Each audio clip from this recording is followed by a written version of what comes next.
السلام علیکم ورحمۃ اللہ وبرکاتہ۔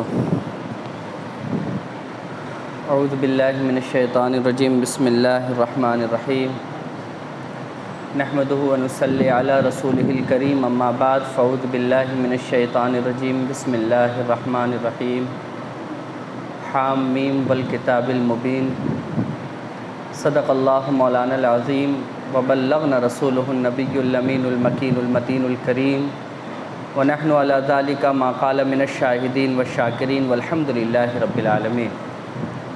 بارگاہ رسالت مآب میں حصول برکت کے لیے درود پاک پڑھ لیجیے۔ اللہم صلی وسلم علی سیدنا محمد، بارک وسلم وسلم علیک وعلی آلک واصحابک یا سیدی یا نبی اللہ صلی اللہ تعالی علیہ وسلم۔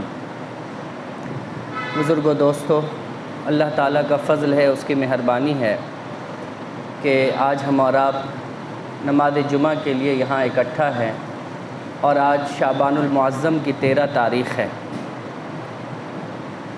بزرگوں، دوستو، روایتوں میں یہ بات ہے کہ 13 شعبان المعظم کو آج کہ اگر تاریخ 14 شعبان المعظم ہے، 13 شعبان المعظم کو ایک موقع سے اللہ کے نبی صلی اللہ علیہ وسلم کے پاس حضرت جبرائیل تشریف لاتے ہیں۔ حضرت جبرائیل کے پاس جب اللہ کے رسول صلی اللہ علیہ وسلم تشریف لائے تو حضرت جبرائیل نے اللہ کے رسول کو یہ خوشخبری دی کہ یا رسول اللہ صلی اللہ علیہ وسلم، اللہ تعالیٰ نے آپ کی امت کے 1/3 کو معاف کر دیا ہے۔ آپ کی امت میں سے 1/3 امت کو اللہ نے معاف کر دیا ہے۔ اللہ کے رسول صلی اللہ علیہ وسلم نے پھر پوچھا کہ باقی 2/3 کا کیا؟ تو حضرت جبرائیل نے فرمایا کہ یا رسول اللہ، اس کے بارے میں تو مجھے حکم نہیں ہوا ہے، اگر کچھ حکم ہوگا تو پھر میں آپ کے سامنے اس تعلق سے عرض کروں گا۔ پھر 14 شعبان المعظم کو حضرت جبرائیل امی پھر تشریف لاتے ہیں، اور تشریف لانے کے بعد اللہ کے رسول صلی اللہ علیہ وسلم سے فرماتے ہیں کہ یا رسول اللہ صلی اللہ علیہ وسلم، اگر آج کی شب آپ اپنی 2/3 امت کے لیے دعا کریں گے تو اللہ رب العزت اسے بھی معاف فرما دے گا۔ یعنی 13 شعبان المعظم کو 1/3 امت کی بخشش کی دعا اللہ کے رسول نے فرمائی، اور پھر 14 شعبان المعظم کو اللہ کے رسول صلی اللہ علیہ وسلم نے 2/3 امت کی بخشش کی دعا فرمائی۔ آج 14 شعبان المعظم ہے، اور میں آپ کی جانکاری کے لیے بتا دوں کہ یہ جو حدیث میں نے آپ لوگوں کے سامنے پڑھی ہے، یہ حدیث بڑی مشہور ہے، اور حدیث کی ایک بڑی مشہور کتاب ہے سنن بہیقی۔ اس کتاب کے اندر یہ روایت موجود ہے کہ اللہ کے رسول صلی اللہ علیہ وسلم کے پاس حضرت جبرائیل امی تشریف لاتے ہیں 13 شعبان کو، اور 1/3 امت کی بخشش کی خوشخبری دیتے ہیں۔ پھر 14 شعبان کو اللہ کے رسول کے پاس حضرت جبرائیل آتے ہیں اور 2/3 امت کی بخشش کی خوشخبری دیتے ہیں۔ اسے سنن بہیقی میں روایت کیا گیا ہے۔ اب اس روایت سے ملتی جلتی ایک روایت میں آپ کے سامنے پڑھوں جو صحاح ستہ کی ایک بڑی مشہور کتاب سنن ابن ماجہ ہے۔ ابن ماجہ میں یہ روایت موجود ہے کہ حضرت عائشہ صدیقہ رضی اللہ تعالی عنہ اس حدیث کی راوی ہیں کہ آپ صلی اللہ علیہ وسلم کے پاس حضرت جبرائیل امی 14 شعبان المعظم دن گزر کر 15ویں شعبان کی شب میں تشریف لائے۔ دیکھیے، پچھلا جو 13 گزرا میں نے اس کے بارے میں آپ کو بتا دیا، آج 14 ہے، میں نے اس کے بارے میں بتا دیا دن کا۔ اب یہ جو رات آنے والی ہے، میں اس تعلق سے حدیث پڑھ رہا ہوں۔ ابن ماجہ میں یہ روایت موجود ہے، اللہ کے رسول صلی اللہ علیہ وسلم کے پاس 15ویں کی شب کو حضرت جبرائیل تشریف لاتے ہیں اور کہتے ہیں یا رسول اللہ صلی اللہ علیہ وسلم، اور یہ بات حدیث کے اندر موجود ہے کہ اللہ کے رسول صلی اللہ علیہ وسلم کے وصال کا آخری سال تھا۔ اس آخری سال میں حضرت جبرائیل امی 15ویں شعبان المعظم کو اللہ کے رسول صلی اللہ علیہ وسلم کے پاس تشریف لائے۔ حضرت عائشہ اس حدیث کی راوی ہیں۔ حضرت جبرائیل کہتے ہیں کہ یا رسول اللہ صلی اللہ علیہ وسلم، آج نصف شعبان ہے، 15ویں شعبان المعظم کی رات ہے۔ یا رسول اللہ صلی اللہ علیہ وسلم، آپ جنت البقیع تشریف لے جائیں اور جتنے بھی مدفونین ہیں ان کے حق میں آپ دعائیں مغفرت کریں۔ آج کی رات اللہ رب العزت ان کے حق میں آپ کی دعا کو قبول فرمائے گا، ان کے حق میں آپ کی دعا کو قبول فرمائے گا۔ اللہ کے رسول صلی اللہ علیہ وسلم اس شب میں، یعنی 15ویں شعبان المعظم کی شب میں اللہ کے رسول جنت البقیع تشریف لے گئے، اور اللہ کے رسول نے جنت البقیع میں جتنے بھی مدفونین تھے ان کے حق میں اللہ کے رسول نے دعا فرمائی۔ یہ ابن ماجہ میں یہ روایت موجود ہے۔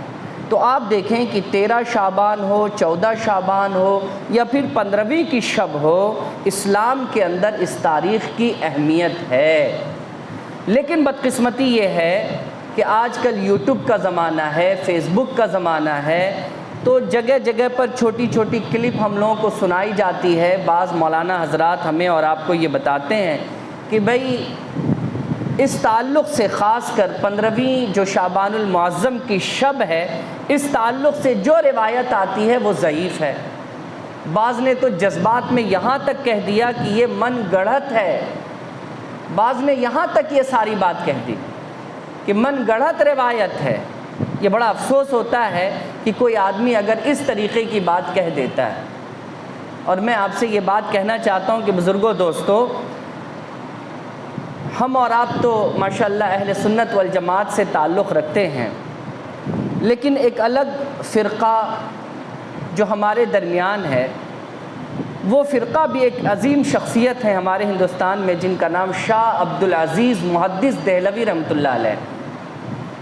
شاہ عبدالعزیز محدث دہلوی رحمۃ اللہ علیہ سے کسی نے 15ویں شعبان کے تعلق سے جب پوچھا تو شاہ عبدالعزیز محدث دہلوی رحمۃ اللہ علیہ نے ان کو یہی حدیث پڑھ کر سنائی جو میں نے آپ کو پڑھ کر سنائی، اور انہوں نے برجستہ یہ فرمایا ہے کہ میرا ایمان اور عقیدہ اس بات پر ہے کہ اللہ تبارک و تعالیٰ اس رات میں مرحومین کی مغفرت فرماتا ہے، مرے ہوئے لوگوں کی مغفرت فرماتا ہے، اور جب اللہ مرے کو معاف کرتا ہے تو اللہ رب العزت زندوں کو کیوں نہیں معاف فرمائے گا۔ اور وہ ابن ماجہ میں یہ بھی روایت موجود ہے جو بڑی مشہور ہے کہ بنو کلب کی بکریوں کے بال کے برابر اللہ رب العزت اس شب میں گنہگار بندوں کو معاف فرماتا ہے۔ یہ بھی ابن ماجہ کی روایت ہے، اسے امام حاکم نے بھی لایا ہے، اسے امام طبرانی نے بھی لایا ہے، بڑے بڑے جلیل القدر محدثین نے اسے اپنی اپنی کتاب میں لایا ہے۔ تو آپ دیکھیے کہ حدیث پاک اس تعلق سے موجود ہے، اور حدیث کا اپنا ایک قانون ہے۔ قانون یہ ہے کہ فضائل پر اگر حدیث ہوتی ہیں تو اس میں ذوف نہیں دیکھا جاتا ہے۔ اگر فضیلت پر حدیث ہے، قرآن مجید سے اگر اس کو کاٹنے کی کوئی آیت موجود ہے تو پھر حدیث کو آپ چھوڑ دیجئے، لیکن کاٹنے والی کوئی آیت ہے ہی نہیں، اور یا پھر اگر حدیث پاک ضعیف ہے، کوئی صحیح حدیث اگر اس کے کاٹنے والی آ جائے تب اس کو نہیں مانا جائے گا، صحیح حدیث پر عمل کیا جائے گا، لیکن اس پر کاٹنے والی کوئی حدیث بھی صحیح نہیں ہے، تو ضعیف حدیث کو بھی صحیح حدیث کے مد مقابل فضائل کے باب میں رکھا جاتا ہے۔ تو بزرگوں اور دوستو، ہٹ دھرمی کی بنیاد پر بعض اشخاص اس طریقے کی باتیں کر جاتے ہیں جو نہایت افسوسناک بات ہے۔ اور شاہ عبدالعزیز محدث دہلوی رحمۃ اللہ تعالی علیہ نے جہاں اللہ کے رسول کی یہ حدیث سنائی، اس سے بھی بڑھ کر میں آپ کو ایک بات اور بتا دوں، انہوں نے اپنی ملفوظات میں باضابطہ یہ لکھا ہے چند تابعین کا نام، اور وہ فرماتے ہیں کہ جیسے حضرت خالد بن معدان، حضرت لقمان بن عامر، یہ جلیل القدر تابعی ہیں، ان کے تعلق سے لکھا کہ یہ وہ اشخاص ہیں جو 15ویں شعبان المعظم کو پوری رات مسجدوں میں جا کر شب بیداری کرتے تھے اور اللہ کے حضور معافی تلافی کرتے تھے۔ یہ جلیل القدر تابعی کا قول وہ نقل کرتے ہیں۔ میرے بزرگوں اور دوستوں، ہم تو تابعی سے بڑھ کر نہیں ہو گئے، یا ہمارے یوٹیوب چینل پر آنے والے مولوی حضرات کسی تابعی سے تو بڑھ کر نہیں ہو سکتے ہیں۔ جب تابعی جنہوں نے صحابہ کرام کو ایمان کی حالت میں دیکھا اور ایمان کی حالت میں اس دنیا سے رخصت ہو گئے، وہ تابعی جب اس بات کی گواہی دیتے ہیں اور اس عمل کو ساری زندگی رکھتے ہیں کہ 15ویں شعبان کی شب میں وہ جاگتے ہیں اور اللہ کے حضور معافی طلب کرتے ہیں، تو ہما اور شما کس کام کے؟ ہماری اور آپ کی اوقات کیا ہے؟ ہم اور آپ کس درجے میں، کس زمرے میں آتے ہیں بزرگوں؟ شاہ عبدالعزیز محدث دہلوی رحمۃ اللہ تعالی علیہ نے باضابطہ اس تعلق سے اپنی ملفوظات میں ایک باب بنا دیا ہے، اور آج کل کے مولوی حضرات ان باتوں پر اعتراض کرتے ہیں۔ میرا تو بس ایک چھوٹا سا سوال ہے کہ آج کل کا عالم کیا واقعی علم کے معاملے میں، عمل کے معاملے میں، احادیثوں کے حفظ کے معاملے میں، قرآن کی آیتوں کی یادداشت اور اس کی تفسیر کی یادداشت کے معاملے میں شاہ عبدالعزیز محدث دہلوی سے بھی آگے جا سکتا ہے؟ ہندوستان کی ایک عظیم شخصیت ہے شاہ عبدالعزیز محدث دہلوی رحمۃ اللہ علیہ، اور ان کی شخصیت کا اندازہ آپ کو ایسے ہوگا کہ بھئی کوئی اگر خانقاہ ہے تو اس خانقاہ کے ماننے والے ہی حضرات اپنے پیر صاحب کا رتبہ بلند کرتے ہیں، اگر کوئی مسجد ہے تو وہاں کے مقتدی اپنے امام صاحب کے رتبہ کو بلند رکھتے ہیں، لیکن کوئی ایسا آدمی جسے دوسری خانقاہ کے لوگ بھی مان لیں، دوسری مسجد کے بھی لوگ مان لیں، دوسرے فرقے کے لوگ مان لیں، تو سوچئے وہ آدمی کس بلند و بالا مقام پر فائز ہوگا اللہ کی جانب سے۔ شاہ عبدالعزیز محدث دہلوی اسی شخصیت کا نام ہے جن کا تذکرہ میں آپ کے سامنے کر رہا ہوں۔ انہوں نے باضابطہ اپنی ملفوظات میں ایک باب قائم کر دیا 15ویں شعبان کے تعلق سے۔ بزرگوں اور دوستو، اللہ تبارک و تعالی ہم سب کو اس رات شب بیداری کرنے کی توفیق عطا کرے۔ جو مسجدوں میں نہیں کر سکتے وہ گھروں میں کریں، اور ابھی کا تو ماحول ایسا ہے کہ بہتر ہے کہ گھر میں انسان شب بیداری کرے، کیونکہ ہندو کا بھی فیسٹیول اور ہم لوگوں کا شب بارات ایک ساتھ پڑ گیا ہے، تھوڑا سا مسئلہ بن سکتا ہے، تھوڑی پریشانیاں ہو سکتی ہیں۔ ہمارے نوجوان بچے ہیں، جذبات میں نکل گئے، کوئی گھٹنا ہو گئی، کسی طریقے کا کوئی حادثہ درپیش آ گیا تو ہم سے جواب دیتے جواب نہیں بنے گا۔ تو حتی الامکان انسان کو کوشش کرنی چاہیے کہ بھئی عبادتیں ایسے پرفتن ماحول میں، ایسے وقت میں انسان اپنے گھروں میں کرے تو زیادہ بہتر ہے، زیادہ افضل ہے، زیادہ اچھا ہے، اس میں کوئی شک اور شبہ نہیں ہے۔ لیکن اگر مسجد قریب ہے، آپ مسجد میں آ کر شب بیداری کرنا چاہتے ہیں تو اس کے لیے بھی کوئی روک ٹوک نہیں ہے، آپ بالکل آئیں، لیکن اس بات کا خیال رکھیں کہ اول وقت میں مسجد آئیں اور فجر پڑھ کر آپ گھر لوٹیں، نہ یہ کہ آپ چوراہوں پر کھڑے رہیں، وہاں پر آپ کھیل کود کریں، تماشے کریں، ٹھہٹھے لگائیں، قہقہے لگائیں، تو پھر یہ تو بڑی مصیبت کی بات ہے، ممکن ہے کوئی نہ کوئی حادثہ سامنے آ سکتا ہے۔ ان چیزوں سے گریز کرنا چاہیے، ان چیزوں سے پرہیز کرنا چاہیے۔ میں نے تابعی کا عمل آپ کو بتا دیا کہ تابعی جتنے ہیں جن کا نام میں نے آپ کے سامنے پڑھا، یہ لوگ شب بیداری کرتے تھے 15ویں شعبان المعظم کی شب میں۔ یہ اللہ تبارک و تعالیٰ کا کرم ہے کہ ہمارا اور آپ کا عمل ہے اس معاملے میں۔ اللہ تبارک و تعالیٰ ہم لوگوں کی بھی مغفرت فرما دے۔ اور حدیثوں سے یہ بات بھی واضح ہے، جیسا کہ آپ لوگ ہر سال سنتے ہیں، اور اس حدیث کا مفہوم بڑا واضح ہے کہ اللہ تبارک و تعالیٰ آج کی رات میں، یعنی 15ویں شب کی جو رات ہوتی ہے، اپنی شان کے مطابق پہلے آسمان کے قریب تشریف لے آتا ہے، اور اللہ رب العزت آواز دیتا ہے کوئی گنہگار جو مجھ سے معافی مانگے کہ میں اسے معاف کر دوں؟ ہے کوئی مصیبت میں پھنسا ہوا انسان کہ مجھ سے مصیبت سے نجات چاہے کہ میں اسے نجات عطا کر دوں؟ ہے کوئی رزق کی تنگی کا شکار مجھ سے رزق چاہے کہ میں اس کے رزق میں برکتیں دے دوں؟ یہ 3 صدائیں اللہ رب العزت پہلے آسمان پر آ کر اپنی شان کے مطابق دیتا ہے۔ بندہ اگر اللہ رب العزت کے اس صدا پر لبیک کہے اور اپنی جو دعا ہے اللہ کے حضور رکھے، بالیقین اللہ تبارک و تعالی اس کی دعا کو قبول فرما لیتا ہے۔ یہ بھی حضرت عائشہ صدیقہ رضی اللہ تعالی عنہا سے روایت ہے، آپ فرماتی ہیں کہ اللہ کے رسول صلی اللہ علیہ وسلم نے اپنی زبان سے یہ بات فرمائی ہے۔ بزرگوں اور دوستو، ہمارے اور آپ کے لیے بڑی خوش قسمتی کی بات ہے کہ اللہ نے ہمیں اتنی زندگی دے دی ہے، ہمیں اتنی مہلت دے دی ہے کہ ہم ایسی راتوں کو پاتے ہیں۔ آج کل تو افسوس کا معاملہ ہے کہ ہم راتوں کو جاگتے نہیں، شب بیداری نہیں کرتے۔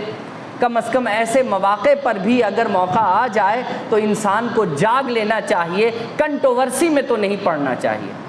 میں سیدھی سی بات کرتا ہوں کہ بھائی جاگ لینا چاہیے، کسی طریقے کے کنٹروورسی میں نہ پڑیے کہ یہ حدیث ضعیف ہے، کہ یہ حدیث موضوع ہے، ہمارے بزرگ نے کیا کہ نہیں کیا، ہمارے امام صاحب کر رہے ہیں کہ نہیں کر رہے ہیں، ہمارے پیر صاحب کر رہے ہیں کہ نہیں کر رہے ہیں، اس سب کنٹروورسی میں پڑھنے کی کیا ضرورت ہے؟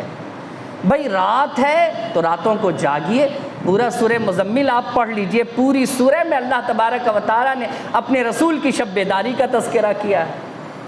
راتوں کو جاگنا اللہ کو کس قدر پسند ہے یہ میرے رسول سے بہتر کون جان سکتا ہے؟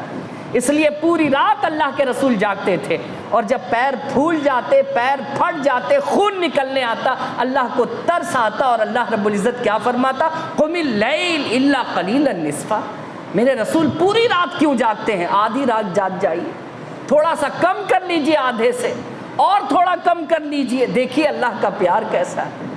رسول جانتے ہیں کہ راتوں کو جاگنا اللہ کو راضی کرتا، اللہ کو خوش کرتا ہے، اور رسول جاگ رہے ہیں پوری رات، لیکن اللہ کو ترس بھی آ رہا ہے کہ میری رضا کے لیے یہ پوری رات جاگ رہے ہیں، تو اللہ تبارک و تعالیٰ اپنے رسول کے سینے پر تسلی کا ہاتھ رکھ کر فرماتا ہے آدھی رات جاگ لے رسول، میں اس سے بھی راضی ہو جایا کرتا ہوں، آدھی رات جاگ لے، اس سے کم جاگ لے، میں اس سے بھی خوش ہو جاتا ہوں۔ تو راتوں کا جاگنا تو اللہ کو پسند ہے، کنٹروورسی میں پڑھنے کی کیا بات ہے؟ ایک حدیث ضعیف بھی مل گئی کہ صاحب 15 کو جاگنا چاہیے تو جاگیے، کوئی زبردستی ہے کہ آپ مسجد میں آ کے جاگیے، گھر میں ہی جاگیے۔ اللہ تبارک و تعالی ہم سب لوگوں کو اس رات سے فائدہ اٹھانے کی توفیق عطا کرے۔ بزرگوں اور دوستوں، لوگ بخشے جاتے ہیں، زندے بھی بخشے جاتے ہیں، مردے بھی بخشے جاتے ہیں، اس میں کوئی شک اور شبہ نہیں ہے۔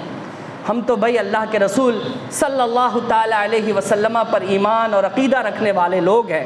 مسند احمد بن حنبل کی روایت ہے، اللہ کے رسول صلی اللہ علیہ وسلم فرماتے ہیں کہ جن کے والدین حیات سے ہیں، اگر وہ راضی ہو کر کے مرتے ہیں تو بچوں کے لیے بالیقین یہ خوشخبری کی بات ہے کہ وہ اپنے لیے جنت بنا لیتے ہیں، لیکن جن کے والدین مرتے وقت ناراض ہو کر کے مرتے ہیں، بچوں کے لیے بری خبر ہے کہ وہ اپنے لیے جہنم کا سامان تیار کر لیتے ہیں۔ لیکن ایسے لوگ جن کے والدین رخصت ہو گئے اور وہ ان سے نہ معافی مانگ سکے، نہ ان کو راضی کر سکے، تو ایسے لوگوں کو چاہیے کہ وہ اپنے ماں باپ کے حق میں کثرت کے ساتھ دعائے مغفرت کرے۔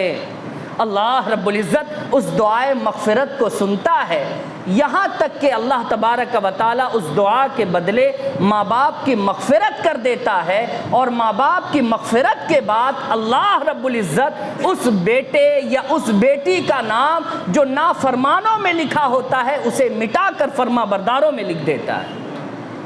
یہ مسند احمد بن حنبل کی روایت ہے بزرگوں۔ تو ہم سب تو انسان ہیں، ممکن ہے کہ ہمارے والد ہم سے خوش ہو کر کے گئے یا نہیں گئے، اس میں شک ہے، ممکن ہے ہماری والدہ خوش ہو کر کے گئیں یا نہیں گئیں، اس میں شک ہے۔ تو شک کو کیوں باقی رکھنا؟ جب تک زندگی ہے ان کے حق میں دعائے مغفرت کرتے رہیے، جتنا ہو سکے کثرت کے ساتھ دعائے مغفرت کرتے رہیے۔ اللہ تبارک و تعالی ہم سب لوگوں کو نیک عمل کرنے کی توفیق عطا کرے۔ بزرگوں اور دوستو، ایسے موقع پر حلوے کا فاتحہ، روٹی کا فاتحہ، یہ سب جو ہوتا ہے اس پر بھی لوگوں کو اعتراض ہے، 10 طریقے کی باتیں ہیں۔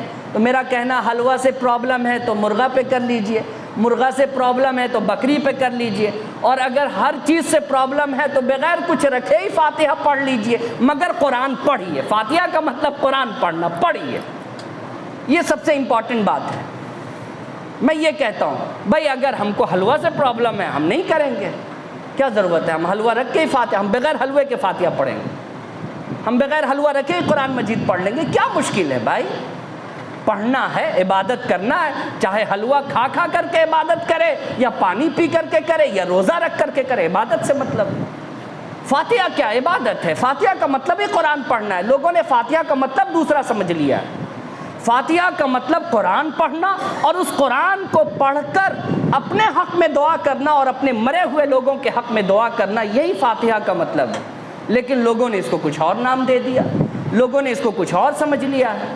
میرے بزرگوں اور دوستوں، آج کی شب میں کثرت کے ساتھ قرآن پڑھیے، آج کی شب میں کثرت کے ساتھ اللہ کے حضور معافی مانگیے اپنے گناہوں سے، اور یاد رکھیے گناہوں سے معافی ایسی کہ اللہ کے رسول صلی اللہ علیہ وسلم نے فرمایا کہ 3 قسم کے لوگ تو معاف نہیں کیے جاتے، اور 3 قسم کے لوگوں کی دعا قبول نہیں ہوتی۔ وہ 3 قسم کے لوگ جن کی دعا قبول نہیں ہوتی، ان میں سے پہلا شخص جو حرام کھاتا ہے، دوسرا وہ جو حرام پیتا ہے، تیسرا وہ جو حرام پہنتا ہے۔ دیکھیے، اگر آپ دیکھیے تو ہم میں سے کوئی اس سے ونچت ہے؟ بہت مشکل سے ہمیں نظر آئے گا کہ نہیں بھائی ہم بچے پڑے ہیں، وگرنہ تو آپ دیکھیے کہ انسان اس گناہ میں ملوث ہے۔ یہ 3 قسم کے لوگ جن کی دعا شب قدر کی راتوں میں بھی قبول نہیں ہوتی۔ 5 راتیں بڑی اہم ہے۔ حضرت اکرمہ رضی اللہ تعالیٰ عنہ فرماتے ہیں کہ 5 راتیں بہت اہم اللہ نے دی ہیں انسانوں کو، مومنوں کو۔ پہلی رات شب جمعہ، پہلی رات، دوسری رات 15ویں شعبان، تیسری رات شب قدر، چوتھی رات رجب کی پہلی رات، 5ویں رات عیدین کی راتیں۔ یہ 5 راتیں اللہ رب العزت نے مسلمانوں کو تحفے کے طور پر دی ہیں، مگر ان 5 راتوں میں ایسے 3 قسم کے جو لوگ ہیں ان کی دعا قبول نہیں ہوتی، جو حرام کھاتا ہے، جو حرام پہنتا ہے، جو حرام پیتا ہے۔ اب چاہے حرام پیسے سے پانی لے کر کے پیجئے یا شراب پیجئے، حلال کو بھی اگر حرام بنانا ہو تو حلال پیسے سے حرام خرید کر پی لیجئے آپ اس کو، وہ آلریڈی آپ کا حرام بن گیا۔ تو 3 قسم کے لوگوں کی دعا قبول نہیں ہوتی ہے، اور 3 قسم کے لوگ معاف نہیں کیے جاتے۔ پہلا وہ جو رشتوں کو توڑنے والا ہے، دوسرا وہ جو شراب کا عادی ہے، اور اسی میں زانی کو بھی شامل کر لیا گیا، اور تیسرا وہ جو ماں اور باپ کا نافرمان ہے۔ 3 قسم کے لوگ ایسی 5 مقدس راتوں میں بھی معاف نہیں کیے جاتے۔ اس لیے بزرگوں اور دوستوں، اب آپ کو علم ہو گیا، آپ اللہ رب العزت سے ان تمام چیزوں سے سچے دل سے معافی مانگے اور نیک اعمال کرنے کی کوشش کریں۔ اللہ تعالی ہم سب لوگوں پر فضل فرمائے، مہربانی فرمائے۔ وآخر دعوانا ان الحمد للہ رب العالمین۔ السلام علیکم ورحمۃ اللہ۔